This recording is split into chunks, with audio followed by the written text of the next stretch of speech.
Hello,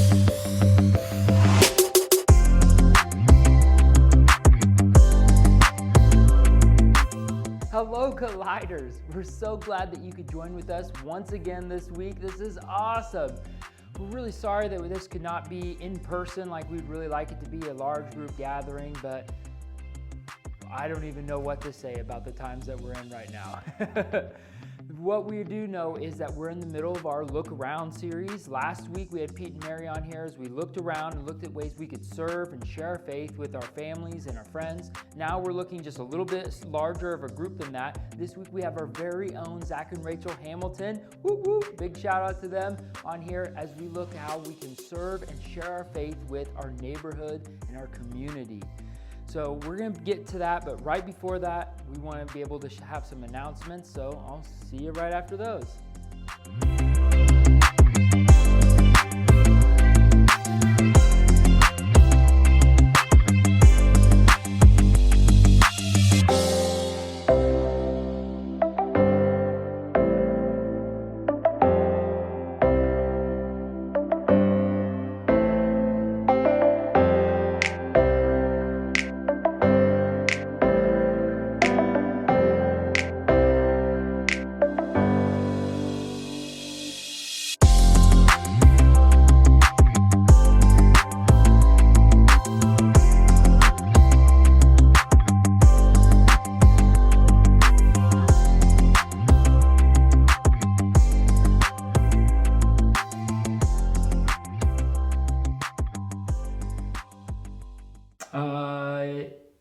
Yes. Never mind.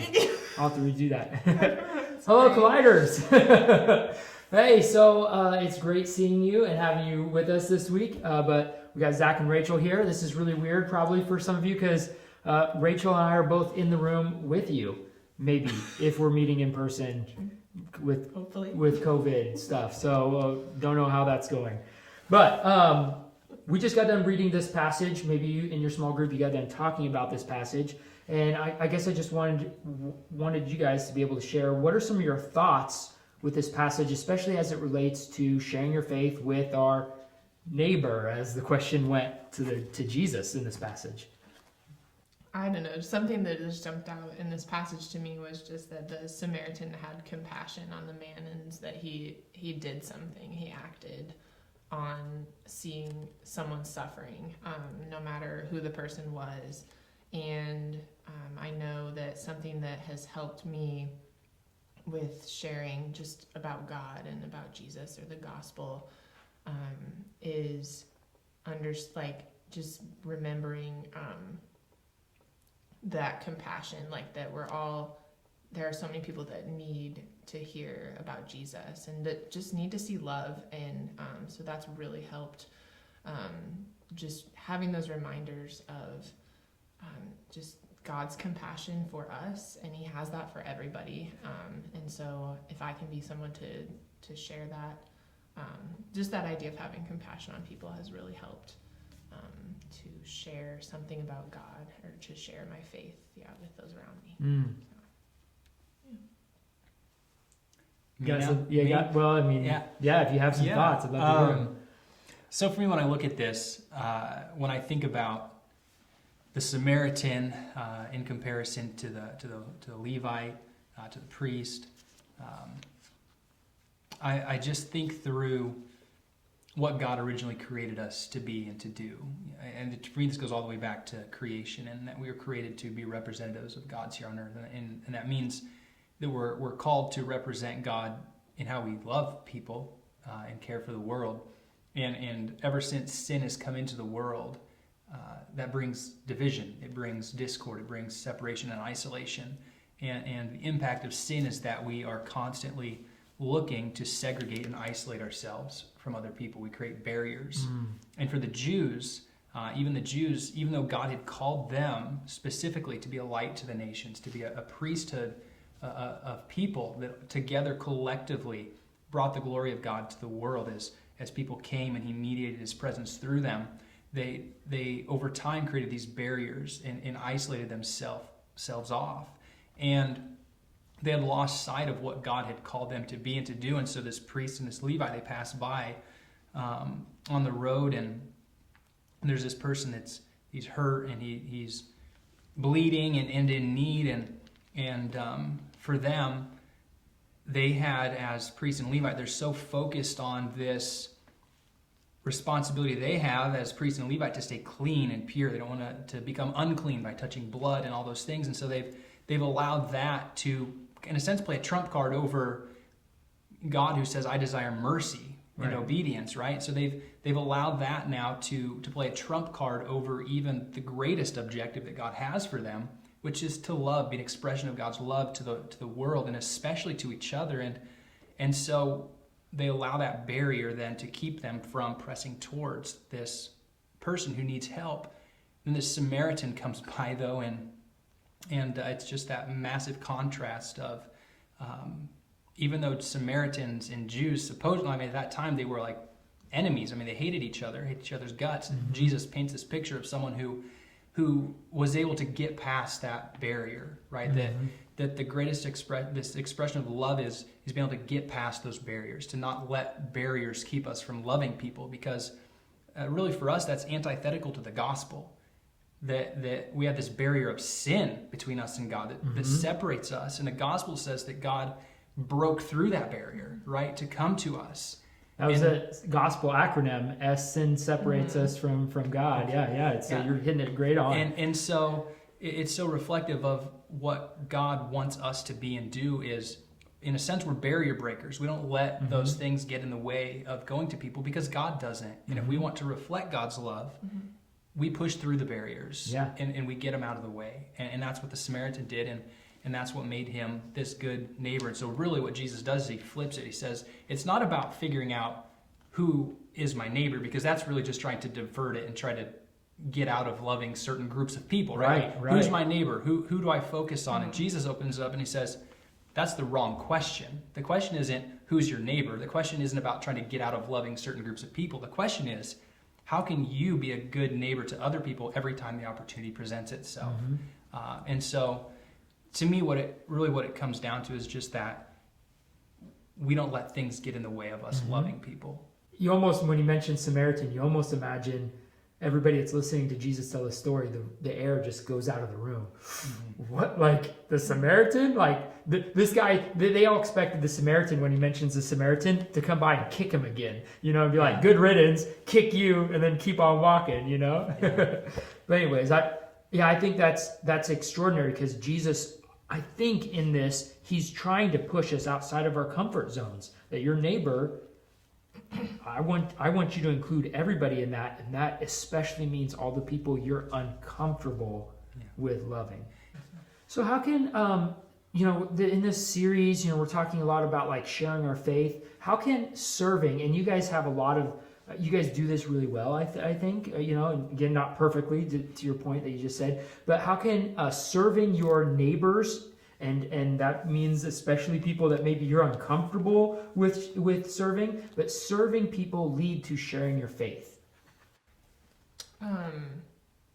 One of the things, just over time, we've only been here a couple years in Marshalltown, but in our neighborhood, Zach really kind of just led into this, more focused, like, how can we just serve our neighbors that are literal neighbors that are just right on the street with us? And one of the big things that I think started that was our garden. We made a garden and we just would give vegetables away. And so like it started with that, and then just being outside, we'd play in the front yard some versus the backyard, and the other neighbor kids would just come over. And so we were out there and just available, and just, we'd have snacks or whatever sometimes, but just giving out vegetables and just different things like that is kind of how it started. And then I would say just being available and being there, and some serving in there too, led to just, I think, the neighbors being more comfortable to come, but we had to go out first, like he's saying, like God reached out to us, and we went out and were literally delivering vegetables to people's doors. And like we went out first, and then it took a while for them to kind of come, to us. And so that's more when the opportunities came up to talk with them. Yeah. And it actually, like, we looked back and it coincided right with, like, around the derecho, like the time that hit was when, you know, we just noticed some opportunities to talk about our faith, to talk about God and what we see. And like you said, there's opportunities all the time, but we have to like walk in them and take them. And so yeah, there's been some really cool ways seeing that, but it's totally been, each time there's been times where I wanted to go more inward and just stay in, but you know, Zach has really pushed, you know, okay, how can we, you know, what else can we be doing? Or we're kind of looking in again. And so we'd go out more, you know, and do something. And it was just really good. Like, it was out of my comfort zone sometimes. And it was sometimes when we would, you know, serve a meal or something, you know, or just have kids over to play. It was like too much. Like, I'm an organizer. I like to have things in order somewhat. And it was just, sometimes it just felt like too much chaos. And so it was like really out of my comfort zone sometimes. But yeah, so serving in different ways kind of led to opportunities to share our faith, just by being there and around and present. So Do you have any specific maybe examples that pop up to your mind that some of the youth could pursue, like some ideas for them? Like, a lot of times with our youth, I would say they lean more towards what you're talking. They don't usually end up falling in the path of trying to do more than they can or doing things outside their resource. More of the time it's like, well, I'm just a kid, that's not my responsibility type of thing. What would you say to them, or do you have some specific example or some specific ideas for them in, hey, this is how you can love people around you? Well, if you have examples, do you have any examples? I kind of have some, but what were you going to say? Well, I was just going to lead into that by saying, if you call yourself a Christian, there's no such thing as a gospel light.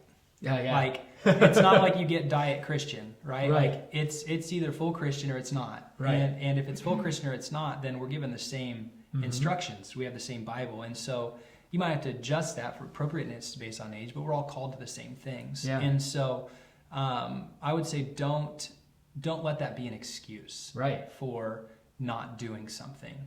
And so with that, did you have some examples? I think of that, how we're, you know, we have that tendency to focus in on ourselves. And so it's easy to get on our phones, social media, I know just with teens especially, somewhat is a big thing. And so, yeah, like getting out, like even just going on a walk, like some of you are so young that you don't quite like have a job yet, you know, or maybe you live in a place that you don't have neighbors like directly next to you or something. But at some point, just looking at who's around you.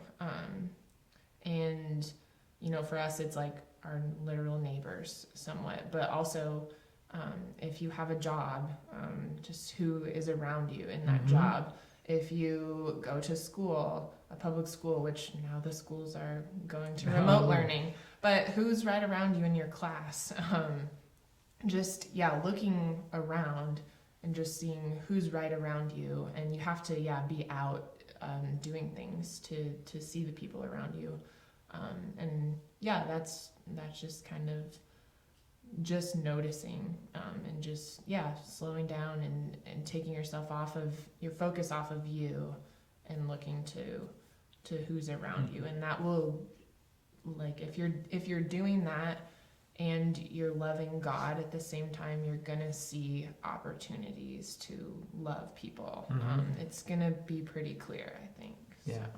I've definitely encouraged youth before, that especially youth that are like, my closest neighbor's a mile away. Like, you know what, like I don't have like neighbors right around, like people I can just go to. I'm not like public schooled, so I don't have that. I'm not working in a job. And I'm like, then join a club. Like you got the time, like join a 4-H club, join something, and with the specific idea that you're going to share your faith with, like you're going to form relationships there. It's kind of going off of what you said, go to where people are at, go to something that you enjoy doing. Like join a club of something that you genuinely like. You will then have something in common with everybody else there. Granted, right now, COVID, there are not a lot of clubs, like maybe they're not even meeting right now, but that'll change. Get ready, look around, look for something that you're genuinely interested in, and take some other Christian friends with you and be like, dude, and with the purpose, like have a conversation. We're going to save this whole group. We're going to, or share, at least have a spiritual conversation, share our faith with everybody in this group. It's a little more challenging, but there's a lot more opportunity, I think, just to share the love of Christ. Yeah. Thank you so very much for joining with us. Thank you very much, Zach and Rachel. And if you don't know how to find them and be able to talk to them more, I'll share their cell phone number with you. No, just kidding. I know you can find them around youth group. So we'll see you next week as we expand this series one more level of outwardness. So.